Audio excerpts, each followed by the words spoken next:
my parents divorced, and I was with my mom. I lost my mother. She died when I was 13. After that, I was with my father.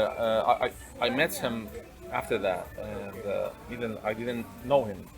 So for 2 years, not more, because he also married with another lady, and he has two children that time. Now he has three. Also, my mother married again, and I had stepfather, and he was a really bad man. And so from 13 till 15, I was with my aunt's house, not my father, because he has already another wife, and she doesn't like to accept me. And after that, I was alone. I went somewhere, and I studied in high school. You know, I was I went to the someone. He has a laundry shop. I asked him to accept me, so he accepted me to be there and sleep in that shop, even with small salary. In that time, just I could eat one time, not more than this, not three parts, one.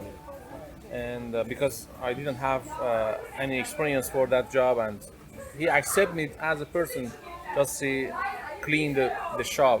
That's it. And I stayed with that person for many years.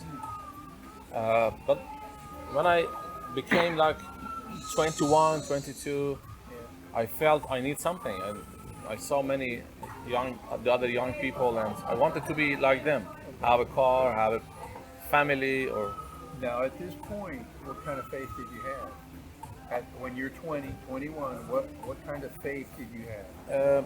till 18, I was a religion person. I prayed a lot. Okay, But after that, I felt nothing happened. okay. And still, I'm praying and I read the Quran, and nothing happened. And my life is worse every day. And for like 5 years, I just believe God, but not good relationship with. In 21, I started to have some friends, and you know, I read a lot of books. I, I, I wrote a book when I was 17. Really? Really? But I felt I lost everything. So I became like a bad person. I You were fight bitter, angry. better, yeah, angry with everything and God. Yeah. So I found some friends, and they sold they were smuggler, sell drugs, Okay. and I started to, because it has good income. Now I have a house rented, and we were together, and we had a car, and and they used drug as well. And I was football player. Yeah. I was in the team. Okay. But when I started to use the drug, after some months, I couldn't run, or Oh. so. Uh, After that, they started to injection the drug, and I used to. Wow. So when I was 23, 22, I decided to go to the army, because as an Iranian, or maybe in Pakistan it's same. 2 years you have to go, and is it for all the boys But in Iran? it's got to be between certain ages, because I would think it was at 18. So at I 20 didn't go in 18. I went to the when I was 22. So there's a some time where you had to give 2 years. Yes. Okay. Okay. So I went there, and I was bigger than the other soldiers, and I couldn't accept the commando, and I wanted to fight with everyone, and one day I shoot myself with the gun in my leg, because I really don't wanted to stay there. So I was in the hospital for 20 days, and I recovered, and they arrested me because I shoot also to the office, commander officer. office. Five bottles. Shots, five, Yes. bullets. 5 shots. Yeah. And after that, they sent me to the commission for the doctors, and they said, "Oh, he's He's mentally- crazy. He has to go out mentally of unfit. army." Basically, that was good for him. And Otherwise, I would have came out, jailed him. and they gave me a card, and I didn't need to go to the army again. Okay. So So how long were you in? 4 months. Oh, 4 months. Yes. Okay. That was quick. Yes. And And- the cost of shooting his I own, know, his yeah. own leg. And again, I came to my friends and I started to sell drugs and use it. When I was 23, I wanted to be clean. I saw myself and I saw I can't know myself. This is another person. This is not mine. Right. And so I blame God, I blame my father, my mother, everyone. Yes, they have some role in my life, and they push me to this position. So I was clean for 2 months. I went to the camp, stayed there for 2 months. I was clean, but when I came out, I saw I don't have any place to go. No family, no friends. Still don't belong. So I went somewhere and take a drug again. Yeah. I injected Yeah. and I overdosed for some hours. And I became alive again after some hours. And later I found I was died, but some people they phoned me and they did something, and I came back again. So again, I went to the camp to stay to be clean for 10 days. After 10 days, I came out and I was somewhere, and I prayed. After 5 years, Okay. I said, Yeah, God, from 18 to Yeah. okay. please kill me, because I afraid to kill myself. So please you do it, because I don't want to be alive. You know, I was 23 years old. It's really young. But I don't want it to be. And the only thing was I'm clean now for 10 days. So it's better to die now, not later, because I am scared to, the drug has a lot of temptation. So, and it was maybe really a special time for me. I didn't felt it before. It was different when I cry and I ask. And after 1 hour, a friend came to me, and I was in my aunt's house, my mother's sister, not my father. And I didn't have any hope, any place, any money, any friend, nothing. And he came to me and took me and said, take me to someone else. They were new believer, both of them. So they started, and he said, are you a believer? And I said, no. What is the believer? He said, do you know that? And I said, no. Tell me to know. And they started. They were really young, new believer. Even they didn't know anything about the Bible. Just their word was against Islam, nothing else. Sometimes they say something again about Jesus, what he's doing. And when I hear it, I told myself, it's impossible to someone from Islam become Christian. I didn't hear that before. So your friends used to be Yes, before, yeah. So I thought maybe it's showed, and they want to laugh me. You know, they want to say something to laugh, and say yes, I want to be Christian. And they say, it was joke, because I didn't hear you can be Christian. right. But something happened inside, and I said, even if I want to be Christian, I want to accept Jesus, and I said yes, I want to, and we prayed, and I became Christian. And after one night, tomorrow morning, I was different person. I had a lot of hope. I didn't know from where it came. No money, no friends, no family still. But many things changed still till today.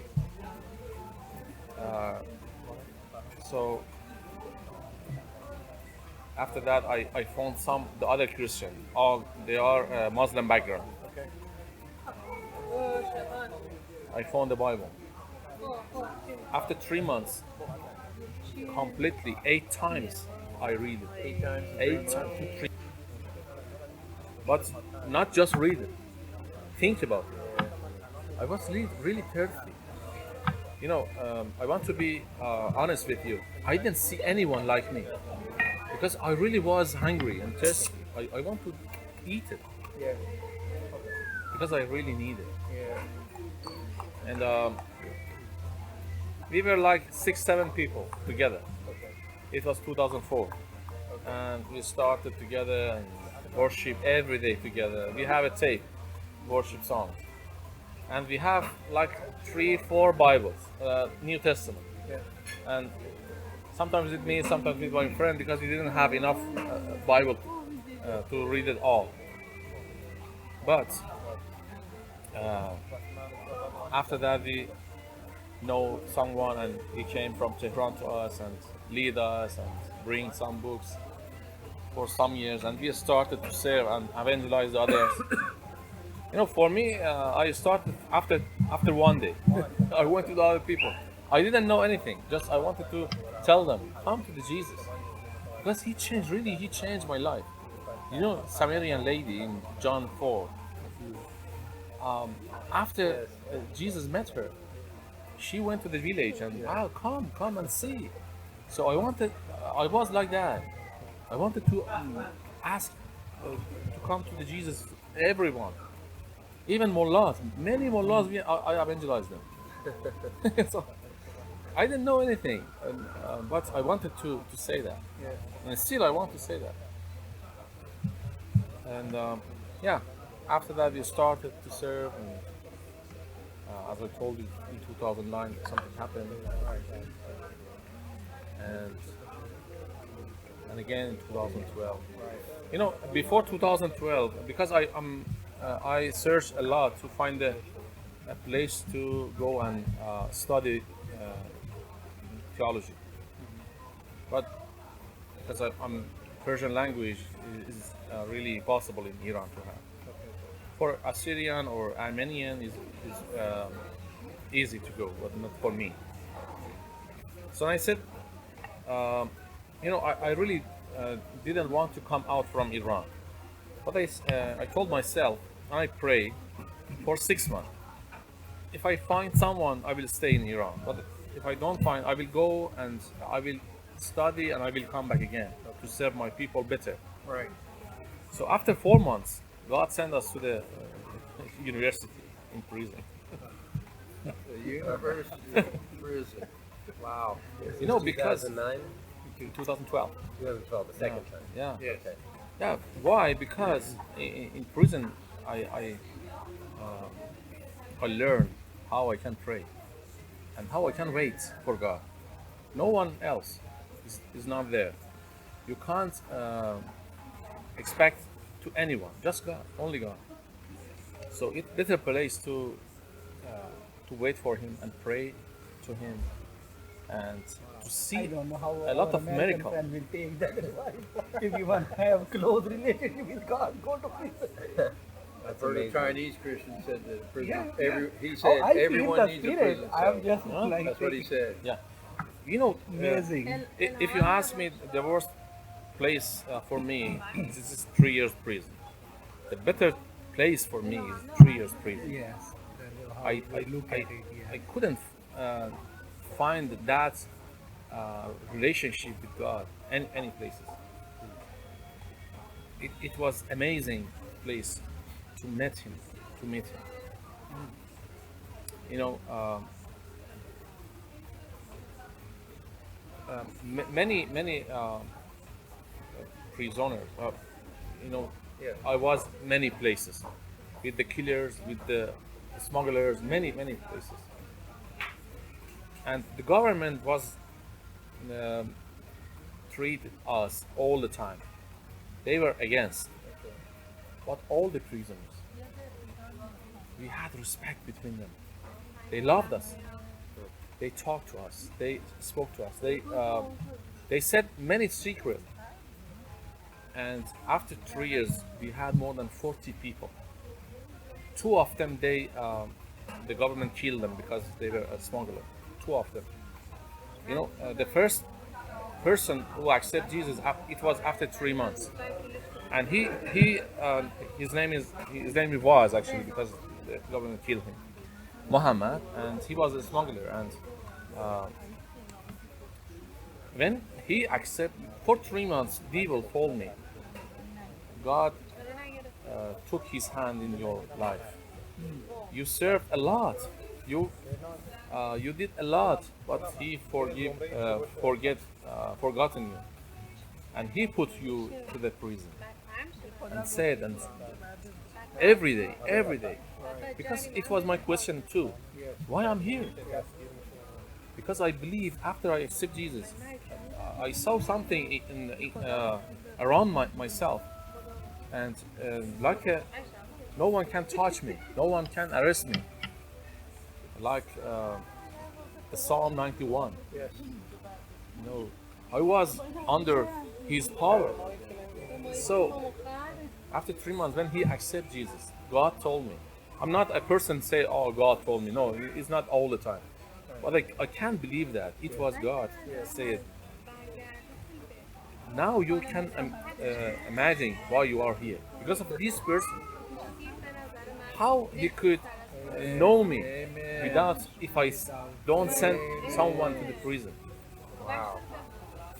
And you know, after that, Muhammad has monthly, one time, meets with his wife, because his wife was far from him. And after the second time, when she came to meet Muhammad, she accepted Jesus.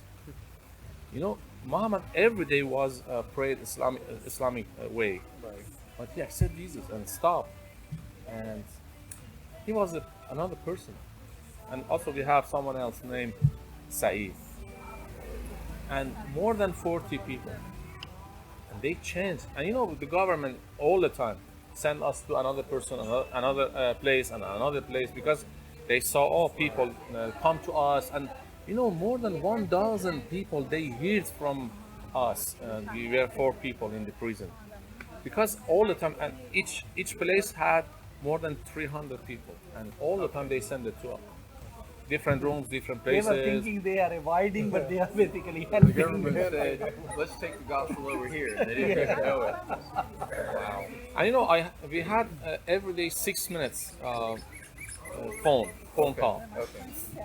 So one day they asked me to be responsible for the phone. Then the prison come, I need to say, okay, now it's six minutes. So they gave me 21 minutes because I was responsible for that.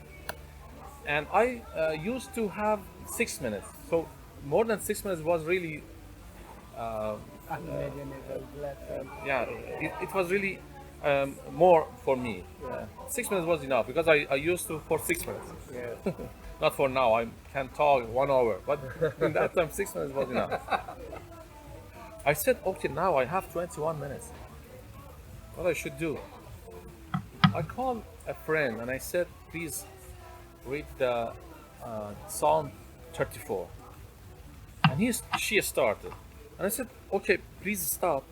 And I went and I took a notebook. Oh, okay. And I started to write it. Right. For two days, I wrote the Psalm 34. Before that, we had something in our minds. We kept some words, Yes. and we write it to the books, to the notebooks. Right. also the songs. But after that, we started to bring it by telephone to the prison. After 3 years, we had at least three from a Bible. All the Bible, I mean. And also a mullah named Jahandi came to us and said, how I can do something for you. And he said, you need Bible. We tried a lot, but they didn't give us.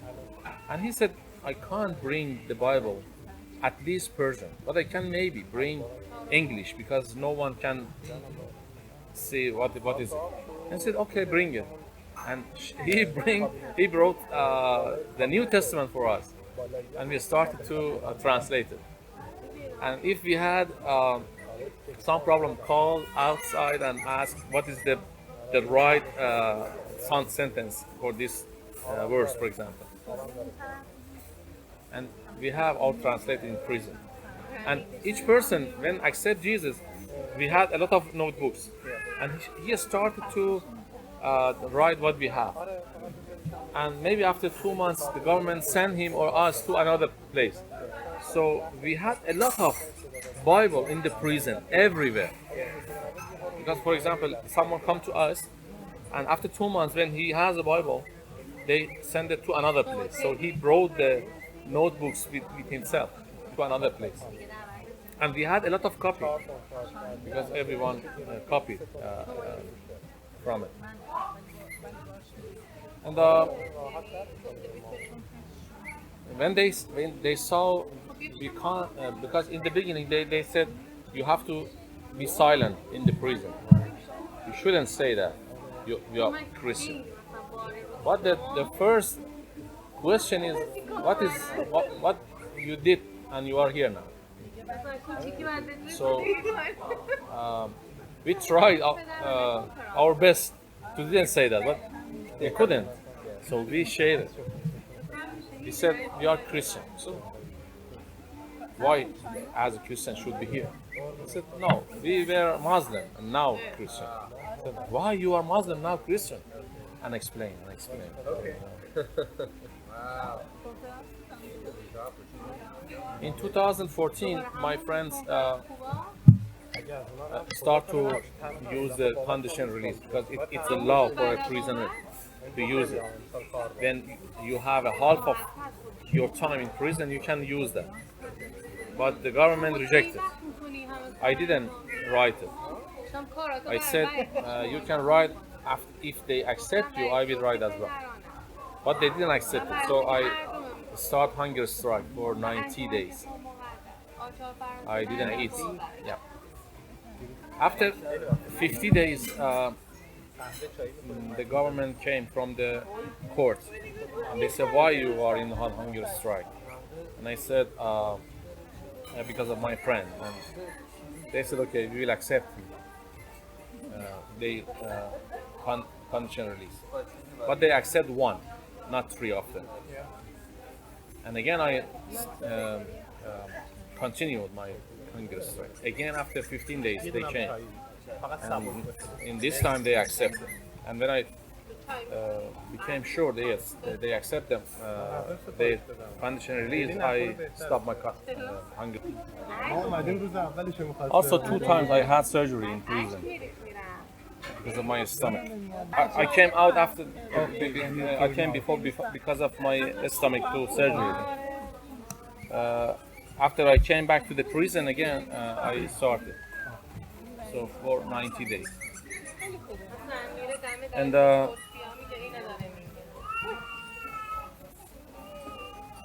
let me say something about an American guy. When I was 50 days in hunger strike, I really lost my power, and finally I lost 35 kilos. Finally, in 50 days, because the government stopped my also telephone, and I was, I felt no one care about Rahid. I'm dying here, and no one care about it. And it was my feeling. And I couldn't walk because it was 50 days and it was really difficult for me. But something happened, and for many times God shows me and said, "You are not right."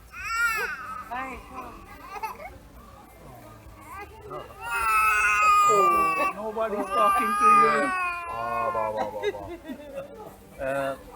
And a postcard came to me from Colorado, Denver, from a brother named Tim Booker. I didn't know him. So he sent the postcard to me, to the prison, to the jail, and wrote, "You are alone, but not alone. Wahid, I pray for you today, and to God give you power," or something like that. And also put the Psalm 113, verse 3. I used it for Pedarane. I couldn't believe it.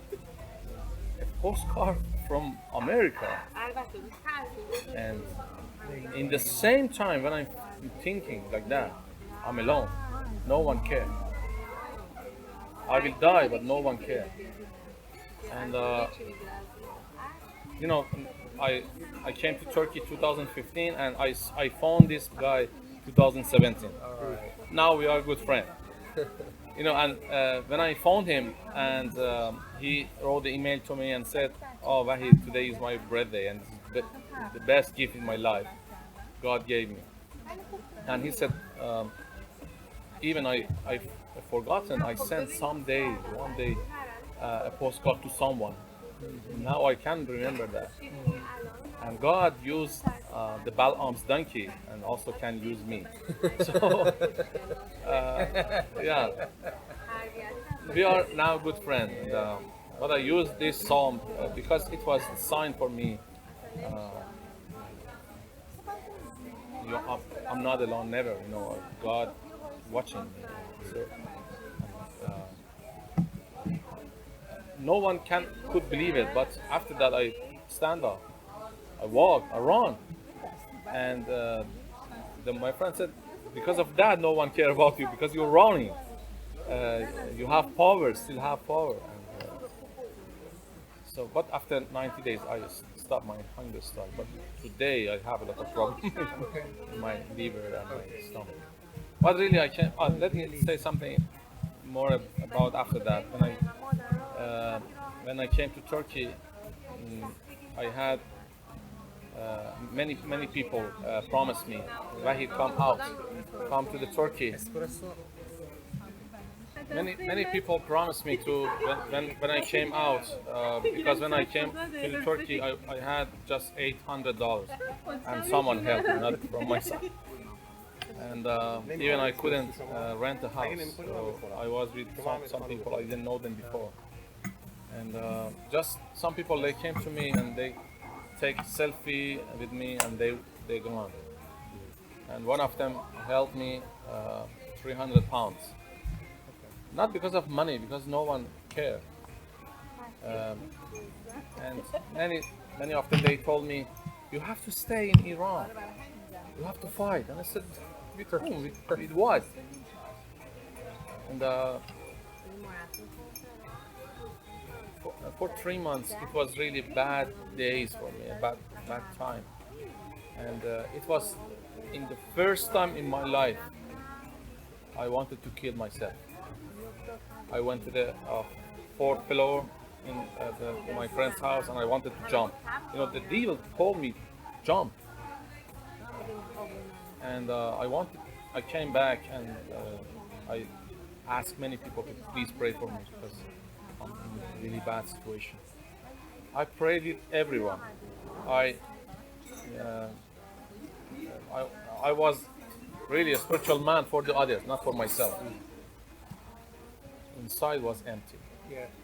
Because I'm looking to the people, and they promised. In the second time today, I wanted to say, God gave me something.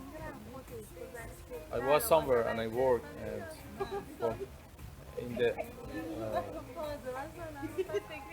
at the moment the time stopped. No one was, only me and God.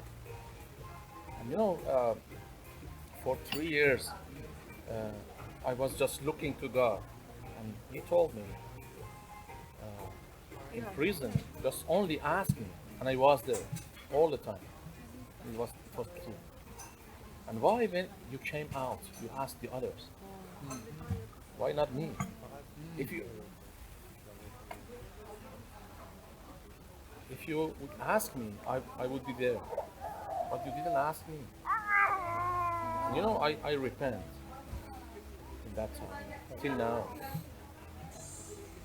And after that, God really changed my life. I married. In that 3 months, many things changed up from when I was child. The rejection and many things came up. And because of that, I was really bad feeling. But after that, I found God wants to heal me. Yes. Not for 1 week, not for 1 month. Wants to heal me forever. I wasn't rejected after that. Even if no one is there, I know God is there. So, Sharon came through our Facebook. We found again each other, and she came to met her aunt, because her aunt also was under persecuted because of the government in Istanbul.